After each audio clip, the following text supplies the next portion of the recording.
போதைப் பொருள் பயன்படுத்திய விவகாரத்தில் நடிகர் ஸ்ரீகாந்த் மீது 3 பிரிவுகளின் கீழ் வழக்கு பதிவு செய்யப்பட்டிருக்கிறது. விவரங்களோடு எமது செய்தியாளர் கிருஷ்ணா இணைகிறார். கிருஷ்ணா, என்னென்ன பிரிவுகளின் கீழ் நடிகர் ஸ்ரீகாந்த் மீது வழக்கு பதிவு செய்யப்பட்டிருக்கு?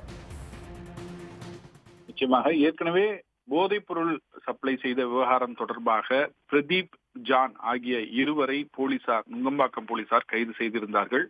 இவர்கள் அதிமுக முன்னாள் நிர்வாகியான பிரசாத் என்பவருக்கு சப்ளை செய்ததாக காவலில் எடுத்து விசாரிக்கும் போது கொடுத்த வாக்குமூலத்தின் அடிப்படையில் அடுத்தடுத்து பலரும் சிக்கியிருந்தனர். அந்த அடிப்படையில் தான் நடிகர் ஸ்ரீகாந்தும் போதைப் பொருள் பயன்படுத்தியது, இவர்களிடமிருந்து பலமுறை வாங்கி பயன்படுத்தியது விசாரணையில் உறுதியானது. நேற்று அவரை காலை 10 மணியிலிருந்து விசாரிக்க ஆரம்பித்து 12 மணி நேரத்திற்கு மேல நடிகர் ஸ்ரீகாந்திடம் விசாரணை நடத்தி அது தொடர்பான ஆதாரங்கள், வாக்குமூலங்கள் என அனைத்தையும் திரட்டி அதே நேரத்தில் மருத்துவ ரீதியான பரிசோதனையும் மேற்கொண்டு நடிகர் ஸ்ரீகாந்த் போதைப் பொருள் பயன்படுத்தியதும் வாங்கியதும் உறுதி செய்யப்பட்டது. இதனையடுத்து அவரை நுங்கம்பாக்கம் போலீசார் கைது செய்து நேற்று நள்ளிரவில் மேஜிஸ்ட்ரேட் முன்பு ஆஜர்படுத்தி 14 நாள் சிறையில் அடைத்திருக்கிறார்கள்.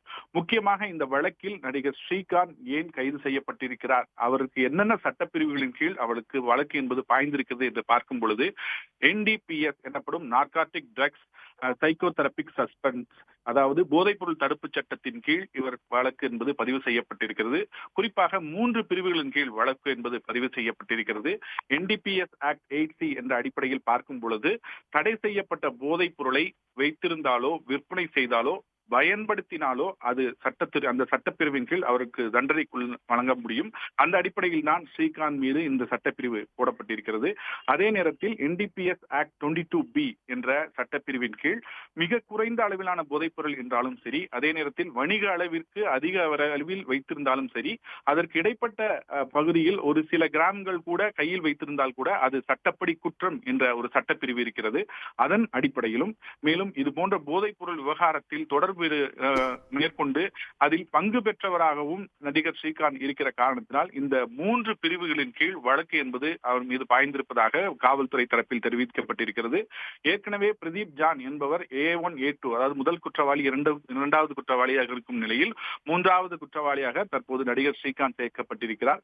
இவர் மூலம் தொடர்ந்து இன்னும் பலர் இவருக்கு சப்ளை செய்திருப்பதாக விசாரணையில் தெரிய வந்ததை அடுத்து இவருக்கு சப்ளை செய்த போதைப் பொருள் நபர்கள் யார் யார் என்பது குறித்து தற்போது பட்டியல் எடுக்கப்பட்டு அவர்களை தேடும் பணியில் தற்போது போலீசார் தீவிரமாக ஈடுபட்டு வருகின்றனர். இந்த போதைப் பொருள் விவகாரத்தில் மேலும் சில நடிகர்களுக்கு தொடர்பு இருக்கிற காரணத்தினால் அந்த நடிகர்கள் தொடர்பான ஆதாரங்களை திரட்டி அதன் மூலம் சம்மன் அனுப்பி விசாரணை நடத்தவும் போலீசார் திட்டமிட்டிருக்கின்றனர். விவரங்களுக்கு நன்றி கிருஷ்ணா.